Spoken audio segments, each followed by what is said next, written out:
Hey, it's Sunday, March the 19th, 2023. This is Wes Fryer. I'm here in my backyard. I want to tell you about my new North Carolina hiking boots.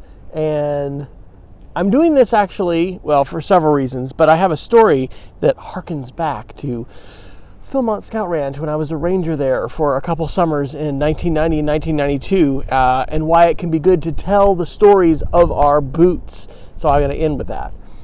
I have had these boots. This is only the third pair of hiking boots, basically, I think I've had in my life. I thought maybe I even had my first pair. My first pair I branded at Philmont Scout Ranch when I was a camper there, which would have been in like 1986 or something. Hey, Rosie, get up. No. Gosh darn it. When the dogs are out here together, they roll around in the dirt like they're bison. So I had those boots for a long, long time. Then somewhere in college, I guess, in the mid-'80s or something like that. The mid-'80s. Somewhere around 1990 probably, maybe. I got some Vask Sundowners. Those were my second boots. I hiked in those things literally until the soles fell off. So at Philmont Scout Ranch in 2012, when Alexander and I went, we went on a 12-day trek, and the last day of the trek, literally the soles of the boots separated out. But let's see, these would have been, when did Alexander graduate from college? In 2018. So these, I probably got these in like 2014 when we were shopping around for schools for Alexander. So 2013 or 2014. And so these are like Italian Scarpa. I've had these, and I'm actually proud of this. Look at that.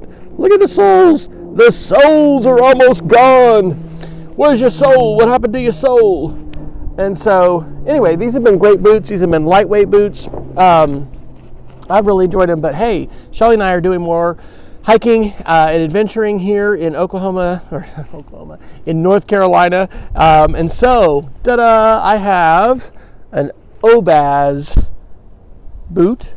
I got these at REI. Look at this. They're made in Montana because you get a Montana Oboz sticker when you buy these. So, and their boots have a topo map of Yellowstone, and it says they plant a tree for every Oboz sold. And actually REI has a deal, I think it's through the 27th of March. For members, you can get 20% off one item. So, da-da, these boots were 20% off, which is really great. So I'm pretty excited about that. Boots are important. And also, I mean, it's technology, right? Technology, helps them become lighter, they're waterproof, all of those things. And so I'm excited. What experiences, I guess I've got some video that I shot earlier, has the dogs in it too. What experiences am I going to have in these boots? Thanks to my wife who encouraged me to go ahead and get these. I found these at the REI in Asheville a month or two ago when we went on this weekend adventure to Moonshine Creek, which is just like an hour southwest of Asheville. And so anyway, I've been wanting these and finally did. Okay, what's the little story about talking about your boots and your shoes?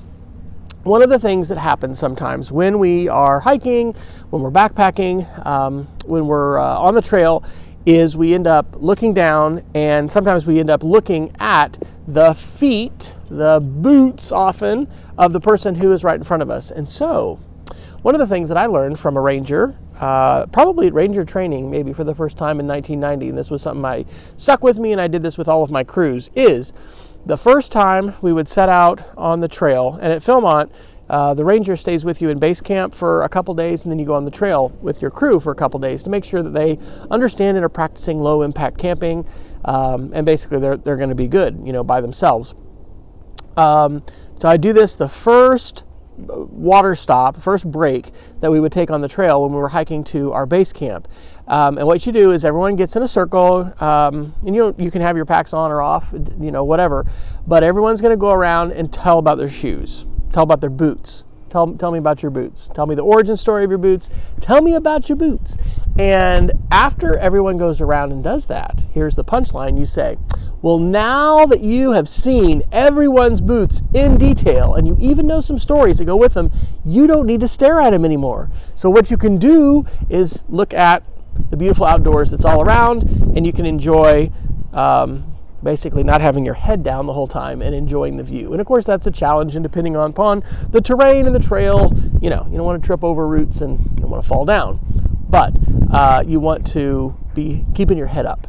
And I think that's a great reminder. So anyway, as I play taps to, anyway, I'm not going to do that. But as I throw these boots away that have served me well, 2014. So it's about 8 years. That's a pretty long. And I'm excited about my new North Carolina boots. I thought I would share that story about boots. North Carolina hiking adventures, here we come. And I guess I might as well put in a plug.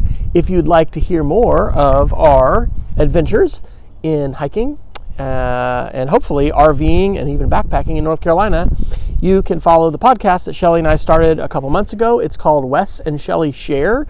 You should be able to actually just search in whatever pod-catching software program that you use for your podcast, but you can also go to shellyfryer.com/podcast, and then you can click a link and go directly to Apple Podcasts or Pocket Casts or Spotify or wherever you listen to your podcasts.